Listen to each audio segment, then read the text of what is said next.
CM கேண்டிடேட்னா தான் திரும்ப வருவாருன்னு. அப்போ சிஎம் கேண்டிடேட்டை விஜய் விட்டு கொடுக்க மாட்டார். அப்போ விஜய் சிஎம் கேண்டிடேட்டா திரும்ப சிஎம் கேண்டிடேட்டா? சீமான் விஷயத்தில் என்ன நடந்தது? தம்பி ஏன் பின்னாடி வான்னு சொன்னார் சீமான்.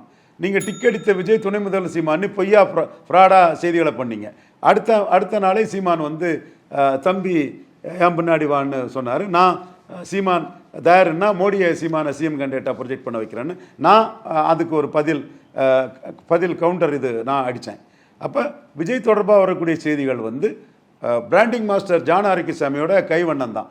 அதில் ஆதாரங்கள் டேங்கிஃபுல்லாக இருக்குன்னு எதுவும் சொல்ல முடியாது. நான் விஜய்கிட்ட பேசவே இல்லைன்னு எடப்பாடி பழனிசாமி சொல்கிறாரு. 117 பேசினதாட்டு அவங்க கட்டுக்கதைகளை விட்டாங்க.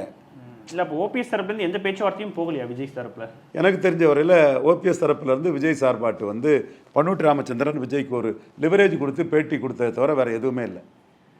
சார், ஏன் கேட்குறேன்னா, இப்போது ஓபிஎஸ் அவர்கள் வந்து இப்போ நீங்கள் சொன்ன மாதிரி இந்த அதிமுக வழக்கு இதெல்லாம் ஒரு பக்கம் போயிட்டு இருக்கு. ஆனால் கடைசி ஆப்ஷனாக விஜய் கூட போகணும் அப்படின்னு அவங்க முடிவு ஏன் எடுக்க முடியாது சார்?